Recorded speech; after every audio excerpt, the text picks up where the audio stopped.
open your Bibles to Acts chapter number 7. Acts chapter number 7.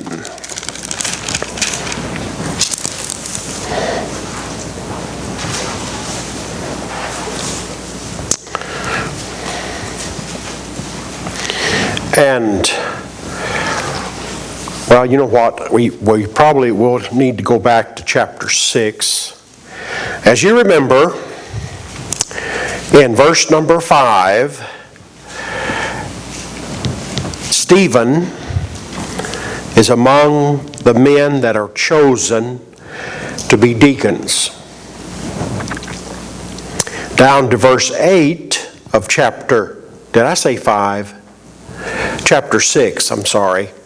Chapter 6, down to verse 8, Stephen, full of faith and power, did great wonders and miracles among the people. And there arose certain of the synagogue, which called the synagogue of the Libertines, and the Cyrenians, and Alexandrians, and of them of Cilicia and Asia, disputing with Stephen. And they were not able to resist the wisdom and the spirit with which he spake. And they stubborn men which said, We have heard him speak blasphemous words against Moses and against God. And they stirred up the people and the elders of the scribes, and the scribes, and they came upon him and caught him and brought him to the council, and set up false witnesses, which said, This man ceaseth not to speak blasphemous words against the holy place, this holy place, and the law. And we have heard him say that this Jesus of Nazareth will destroy this place, and shall change the customs which Moses delivered us. And all that sat in the council looked steadfastly on him, saw his face, as it had been the face of an angel. Do you notice the false witnesses? That seems to be a recurrent theme whenever people were trying to quiet the preacher of God. Then in chapter 7, then said the high priest, Are these things so? Do you remember when Jesus said, Destroy this temple, in 3 days I'll raise it again? And they said, How are you going to do that? It took us over 40 years to build this thing. Well, the process of adding to the temple area that Herod took on was a 40-year process. But Jesus, of course, was speaking of himself, wasn't he? He wasn't speaking of the building. And starting in verse 2, Stephen begins to present clear back to Abraham when he was in Mesopotamia, dwelling in the Chardran, or Sharan, and we know that as the area from which he came, the Ur of the Chaldees. And he begins there and goes through, and the chapter 7 of the book of Acts is an excellent history of the children of Israel, starting with Abraham. Go down to, with me to verse number 9, and how the brothers of Joseph were envious of him and sold him into slavery. And he takes them through to verse 12. But when Jacob heard that there was corn in Egypt, he sent out our fathers first. Remember, Joseph had been elevated from a prisoner to a second highest man in the world. And he would sell the grain. Of course, it says corn, but that's a common word. It was actually wheat. And they sold, And Egypt's coffers began to bulge because of all the money that was coming in because of the grain. Some scholars believe that because of this, later when Egypt decided they wanted to expand their influence, that they had all the money that they could use and then some for that purpose. Then we go down, verse 13, when he makes himself known to his brethren. Verse 14, and sent Joseph and called his father Jacob to him, and all his kindred, 75 souls. There were 75 people that went into Egypt with Jacob's encouraging. And remember, they got the land of Goshen. It was the most fertile land Egypt had. It was the best. Lots of water, lots of greenery, lots a place where they could thrive. And they did thrive in the land of Goshen until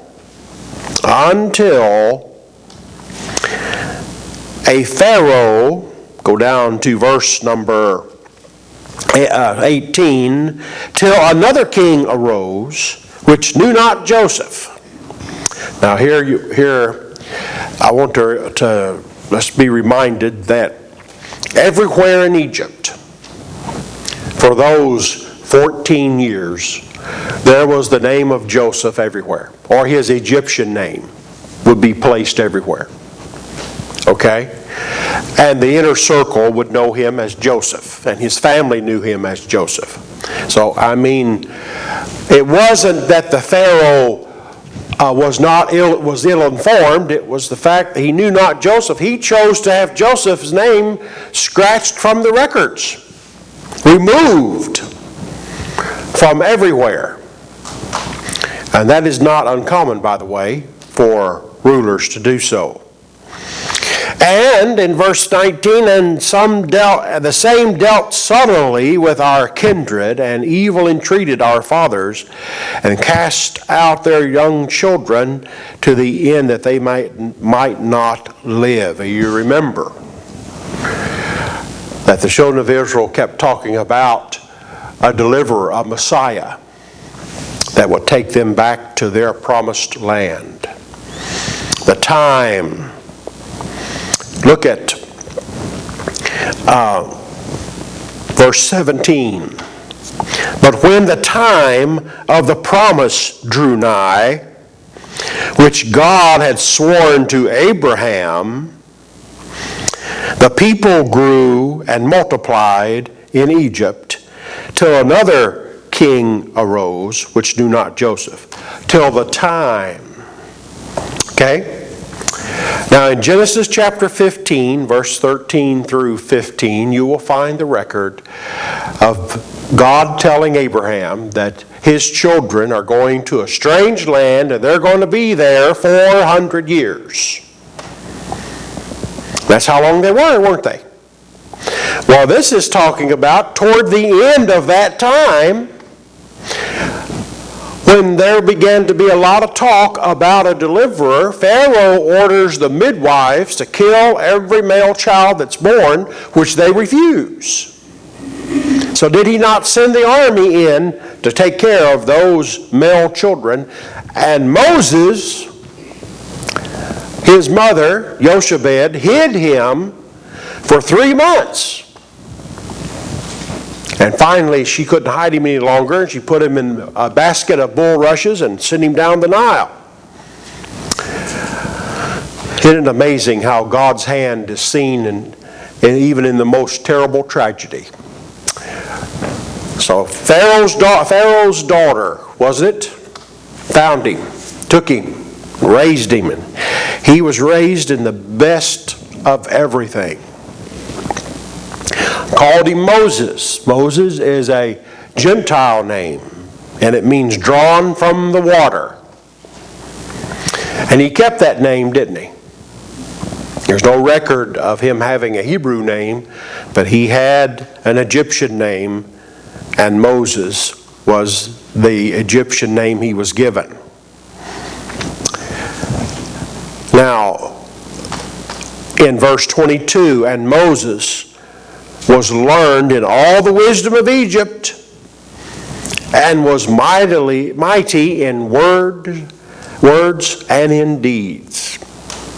And when he was a full 40 years old, it came into his heart to visit his brethren, the children of Israel. Let's go to Hebrews chapter 11. Hebrews chapter 11.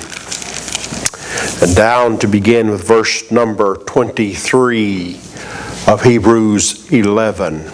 By faith Moses, when he was born, was hid for 3 months of his parents because they saw that he was a proper child. There was some qualities about that baby that they saw. And they were not afraid of the king's commandment. Pharaoh ordered every male child born. Who else did that? Who else ordered every male child killed in a city 2 years and younger? That was old Herod, wasn't it? For Bethlehem. If he couldn't find the child he was interested, then he'd just have them all killed, and he did. Okay, verse 24, Hebrews 11. And by faith Moses, when he was come to years, refused to be called the son of Pharaoh's daughter. 40 years old, right? Now in the Bible days, a man was not considered an adult until he was 40 years old. That don't seem right, does it? As one preacher used to say, it takes men a lot longer to grow up than it does girls. Well, I can't help it. We like our toys. Right? Anyway, 40 years old. Also, while I'm here, Moses' life is based on 3 40-year segments, right? 40 years in Egypt, when he left Egypt. 40 years in the desert with the Midianites. There he would take a wife and have 2 sons. And he would be called to go back into Egypt and bring the children of Israel out. That would make him 80 years old. Is that right?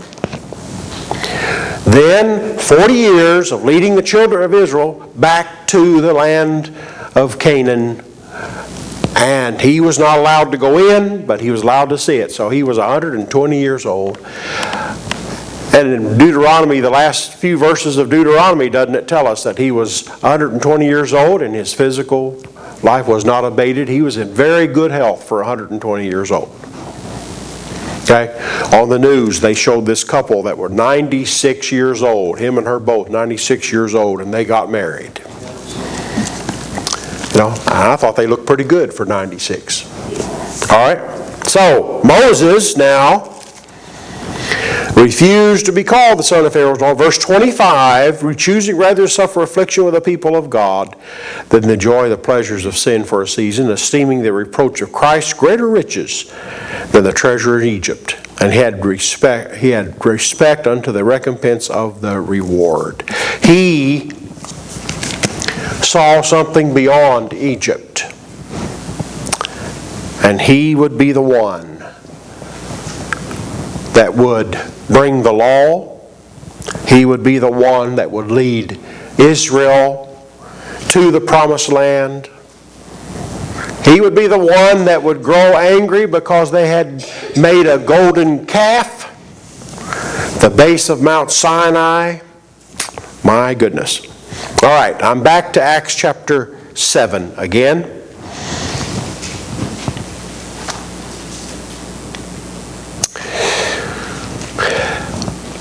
And we'll go down to verse, I will get to where we're going here in just a minute, okay? But in verse 27, he saw this Egyptian man beating a Hebrew, so he rose up and killed him, didn't he? And buried his body. He thought he was not seen, but he was seen. And that came back to haunt him, didn't it? Who made you a ruler, oh, verse 27. Who made thee a ruler and a judge over us, they said. Thou hast killed me, and thou didst the Egyptian yesterday. And are you going to kill me like you did him? Okay, and Moses fled. And there is Midianite in verse 30, and when 40 years were expired, there appeared unto him in the wilderness of Mount Sinai the angel of the Lord in the flame of fire in a bush. And there Moses would be called to return to Egypt, the very place that he left under terrible circumstances, and begin the process of telling Pharaoh, "Let my people go." And what did he have? He didn't have a massive army, did he? All he had was a shepherd's staff and the Word of God. And Egypt would suffer the most terrible afflictions from those plagues. But they finally reached a point where they said, "Get out, get out. Leave us before you kill all of us." Now down to verse number 37. This is that Moses which said unto the children of Israel, "A prophet shall the Lord your God raise up unto you of your brethren, like unto me, him shall ye hear." Okay? Now in Deuteronomy chapter 18 is where Moses recorded this. Chapter 18 of Deuteronomy, verse 13, verse 17, that he would rise up a prophet like unto me, and you're going to hear him. We know that prophet to be Jesus, don't we? He would be the one. But here's Moses. In Genesis chapter 15, 12 through 16, we have the prophecy of Abraham saying that not only are you going to spend 400 years in a strange land, but there's going to be deliverance. We have to agree that time does not affect the Almighty. Time for us marks the passage of years, of hours, days, weeks, but it doesn't pass for God, does it? In Hebrews chapter 13, Jesus is the same yesterday, today, and forever. Malachi chapter number 4 and verse 6, "I am God and I change not." Religions change. People change. God doesn't change. This is very difficult for a lot of people to grasp because they want God to agree with them on any given subject. God doesn't have to agree with anybody. He's God. Okay? In Revelation chapter 1, He which was, which is, and which is to come. He doesn't change. The changeableness of religions, the changeableness of man, the changeableness of life itself. Interesting how our lives change from year to year. But nothing changes for God. All right? Now we read about prophecy, so that's the first one. Number one, nothing changes about prophecy. God said to Abraham, Genesis chapter 12, "I will make you." Isn't that something? I will make you a great nation. I am going to do these things. Several places on the unconditional covenant range, God said this is going to happen and there's nothing anybody can do to stop it. Okay? Behold, a virgin shall conceive and bear a son, and shall call his name Jesus. Of the increase of his government, I'm kind of mixing things together there, Isaiah 9 and verse 6. But the increase of his government, there shall be no end. I, the Lord, will perform this. I am going to do this. Now, it's interesting to me how his earthly ministry was spent, that he said, I don't even own anything around here. I don't even have a place to lay my head. But yet he was the creator of everything. But one day he is going to establish a government with the theme of peace, and he is going to be the judge that will determine, because he will look into the very hearts of men and decide what exactly is going on. Sometimes it sounds like I'm getting cynical, and maybe I am a little bit, because people come and they ask, can the church help me with this or this or this? And sometimes I feel like saying, now what are you not telling me? Give me the full story. Don't just give me part of what you want me to hear. And I used to get this, and I promise we'll come to church. And I tell you, if I had a nickel for every promise I've ever gotten, and out of that basket of nickels that I have, not one promise has ever been fulfilled. Sometimes people promise a lot of things, but it doesn't mean they're going to do them. But when God put these prophecies into motion, there's no one that's going to stop them from happening. No one. The nation of Israel became a great nation. In the land of Egypt, they filled up the land of Goshen and was prosperous, and everything was great and wonderful till a change of government. And they're going to be great again. Okay?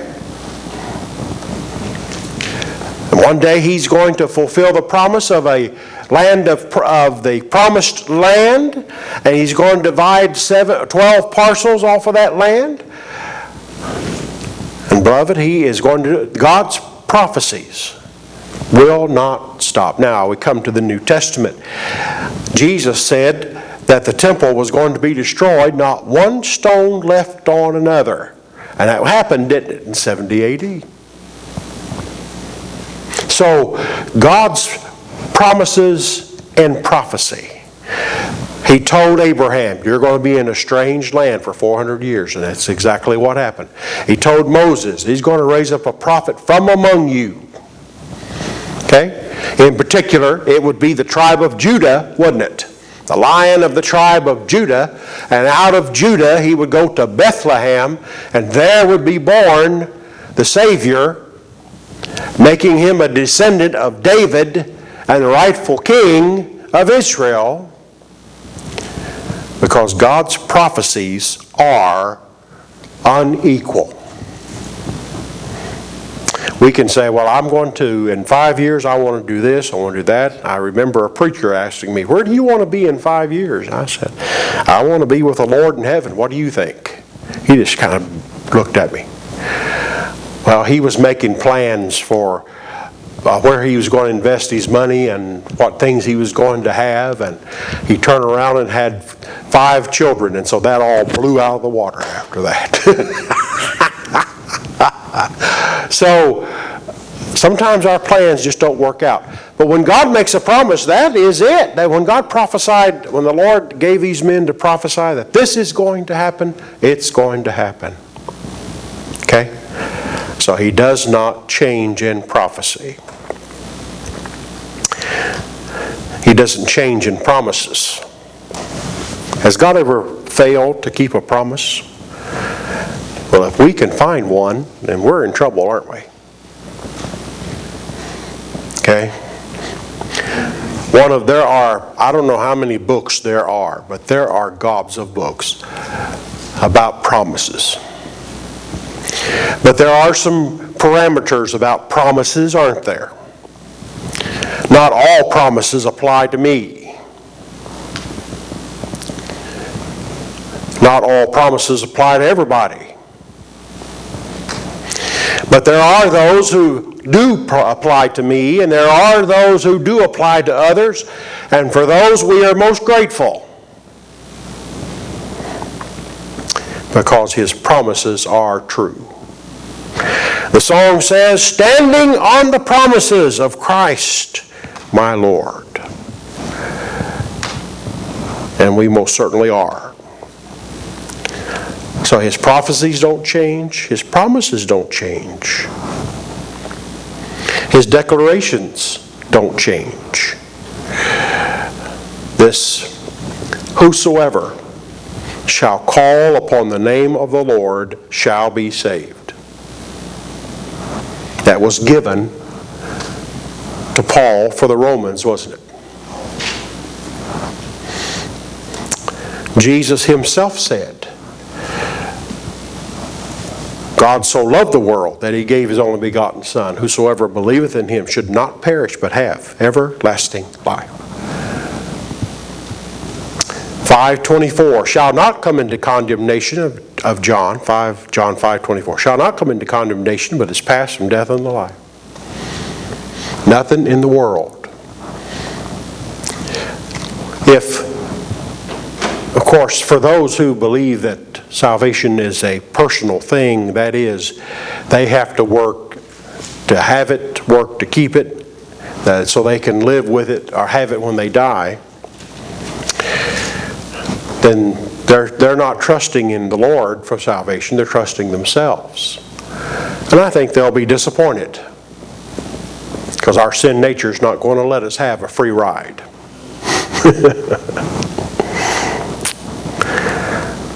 So His declarations. I like the one in particular,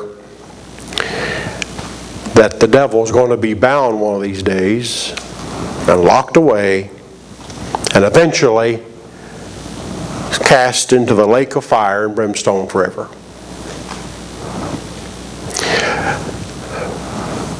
I want us to be careful, beloved, because let's let God be God.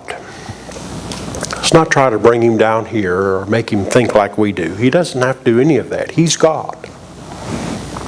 Okay? I have stood with the bereaved, asking questions. Why did God do this? Why did God allow this? Well, you're talking to the wrong person, for one thing. Because God does His will in the armies of men, and none can stay His hand, as Nebuchadnezzar so testified. But we do know He knows what's best, don't we? He does know what's best. So when God declares something, that is pretty well a done deal. He said one day I'm coming. I'm returning. Acts chapter 1, "This same Jesus which is taken up from you shall so come again in like manner as you have seen Him go." He's coming. Wouldn't it be great if He came even this evening? So those promises, the history of Israel gives us an understanding of God's hand throughout their lives. He tells them of their years in Egypt. He tells them one would come and deliver them out. He tells them that there's going to be a man, a prophet, arise from among you. And all of these things happen just as God said they would. And how did they respond to all this? Well, they accused Him falsely in chapter 6. Get over here to the last part of chapter 7. Now they're really getting excited. And they're really ready to take Him up. And just very hateful words as they took Him out. And they stoned Him. Okay? And they stoned Him. And somebody helped them, wasn't it? A man by the name of Saul. I wonder how much of this message that Saul heard. Because something happened to that Saul somewhere. You know, we're not revealed, everything's not revealed to us, is it? As to exactly when Saul was saved. But we do know that he was. We do know that on the road to Damascus, the Lord met him and said, "What are you doing? What are you doing? You need to change your direction." We know that. Stand with me, please.